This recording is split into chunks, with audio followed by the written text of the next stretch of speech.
2019 में राहुल गांधी ने left candidate को 5.25 लाख वोटों से हराया था। राहुल गांधी ने यह चुनाव बम्पर वोटों से जीता था, बड़े अंतर से जीता था। इस वक्त एक बार फिर से राहुल गांधी यहीं से चुनावी मैदान में है।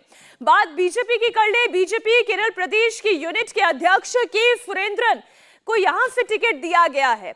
लेफ्ट की बात करें तो डी राजा की बहन एनी राजा, जो कि अपने चुनाव प्रचार की शुरुआत भी कर चुकी हैं, वो यहां से मैदान में है और ये एक ट्रायंगुलर फाइट नजर आ रही है। राहुल गांधी के लिए सीट 2019 की तरह आसान नहीं रहने वाली है। हालांकि पिछली मर्तबा भी यहाँ पे लड़ाई ट्रायंगुलर थी, लेकिन इतना बड़ा चेहरा बीजेपी की ओर से यहाँ पर नहीं था। इस बार इस सीट को मुश्किल बनाया गया है। वायनाड का जातीय समीकरण आपको समझाते हैं क्यों राहुल गांधी के लिए ये सीट इतनी इंपॉर्टेंट है और जीत के लिए क्यों आसान लगती है। उसके पीछे कारण यहाँ का मुस्लिम वोट बैंक है।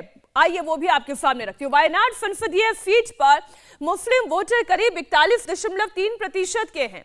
यानी कि अगर ईसाई वोटर्स की बात की जाए तो ईसाई वोटर्स की संख्या आप देखें 13.7% है और मुस्लिम वोट की संख्या की बात करें 41.3% मुस्लिम वोटर्स की संख्या है। इसमें अगर दलित और आदिवासी वोटर्स को भी आप जोड़े तो इनकी संख्या भी करीब 16% के है। तो अब आप ये समझे, अगर अल्पसंख्यक वोटर्स जो कि कांग्रेस के साथ जाता है और इसमें अगर ईसाई वोटर्स को भी आप जोड़ दें तो हिंदू वोटर्स के मुकाबले ये संख्या ज्यादा बड़ी नजर आती है और इसलिए ये सीट कांग्रेस पार्टी के लिए सुरक्षित नजर आती है। लेकिन चूंकि यहां से एनी राजा भी चुनावी मैदान में है और उनके भी कोर वोट बैंक की अगर बात करें तो वो भी मुस्लिम और ईसाई वोट बैंक है। यहाँ का बैटल ग्राउंड कैसा है, ज्यादा जानकारी के लिए टी राघवन इस वक्त केरल से हमारे साथ लाइव जुड़ गए हैं और ऐसा लग रहा है कि आप किसी रैली के अंदर ही मौजूद हैं, किसी प्रचार के कार्यक्रम में ही आप मौजूद हैं। राघवन, क्या कहता है वायनाड का बैटल ग्राउंड?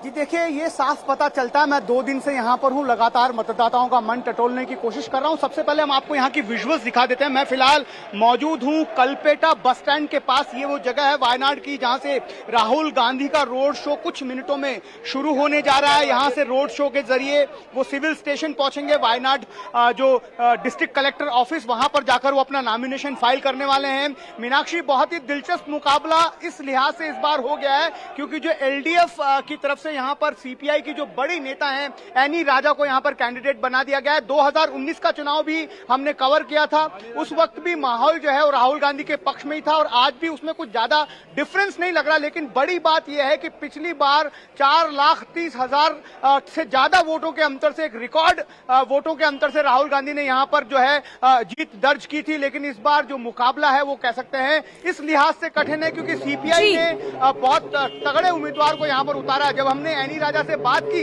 तो उनका यह कहना था कि इस बार वो यहाँ लड़ने नहीं आई हैं, जीतने आई हैं। और ये बात लगातार पिनराई विजयन जो सीपीएम के बड़े नेता हैं, राज्य के मुख्यमंत्री हैं, वो भी कह रहे हैं कि राहुल गांधी को देश के किसी और कोने में बीजेपी के साथ फाइट करनी थी, वो एलडीएफ के साथ फाइट क्यों कर रहे हैं। तो ये जो सवाल है, ये तमाम सवाल यहाँ पर लोगों के मन में भी है। आप ठीक कह रहे हैं राघवन, और जो आपने एनी राजा से बात की थी उसमें उन्होंने एक बड़ी इंपॉर्टेंट बात कही। एनी राजा की इस बात में बड़ा दम नजर आता है राघवन। जब एनी राजा ये कही थी कि वायनाड का जिक्र राहुल गांधी ने पूरे 5 साल के दौरान जितने भी सत्र उन्होंने अटेंड किए हैं, कभी उन्होंने वायनाड का जिक्र नहीं किया, कभी यहाँ के लोगों की बात नहीं कही, कभी यहाँ के चैलेंजेस की बात नहीं हुई और फिर भी वो यहाँ पर चुनाव लड़ना चाहते हैं। ये बड़ी इंपॉर्टेंट बात एनी राजा ने कही और आप ही की बातचीत से ये बात मैं समझ पाई। दिलचस्प बात यह है कि सीपीआई इंडिया गठबंधन का हिस्सा है, लेकिन वायनाड में राहुल गांधी के खिलाफ लेफ्ट ने उन्हें मैदान में उतार दिया है। बल्कि आप पूरे केरल की अगर बात करें तो केरल में ये इंडिया अलायंस दिखाई नहीं देता है। यहाँ पर लेफ्ट अलग है, यहाँ पर कांग्रेस अलग है।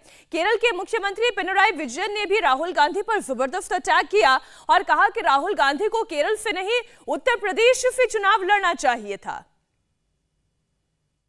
मैडम, आपके गठबंधन ने एक जो सवाल उठाया था ये कहते हुए कि राहुल गांधी को बीजेपी के साथ फाइट करना चाहिए, वो यहाँ पर आकर एलडीएफ के साथ फाइट कर रहे हैं, ये क्या मैसेज देने की कोशिश आपको लगता है राहुल गांधी का? वो राहुल गांधी से ही पूछना है ना, है? मैं क्यों बोलूं?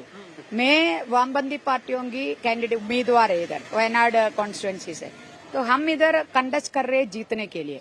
हमारी मुख्य शत्रु, ये main enemy for not for only for us but for this country, ये देश के लिए सबसे बड़ा दुश्मन खतरा ये इस देश का जो फासिस्ट सरकार है, जो आरएसएस नेतृत्व वाली बीजेपी का जो सरकार है, नरेंद्र मोदी जो प्रधानमंत्री के रूप में बैठा हुआ है, वो सरकार इस देश के लिए, देश की जनवाद को, देश की जो धर्मनिरपेक्षता को, तमाम चीज के लिए बहुत बड़ा खतरा के रूप में खड़ा है। इस खतरा को हराना है हमें, इसलिए हम कंटेस्ट कर रहे हैं जीतने के लिए। आपके मुख्यमंत्री ने ये कहा कि राहुल गांधी बीजेपी के साथ कहीं नॉर्थ इंडिया में फाइट करते तो ज्यादा अच्छा होता। आपको लगता है इंडिया ब्लॉक में कंफ्यूजन पैदा हो गया क्योंकि आप आपस में ही लड़ रहे हैं यहाँ? नहीं, हमें कोई हमारे जो वामपंथी पार्टियों के बारे में आप पूछेगा तो हमें कोई कंफ्यूजन नहीं है।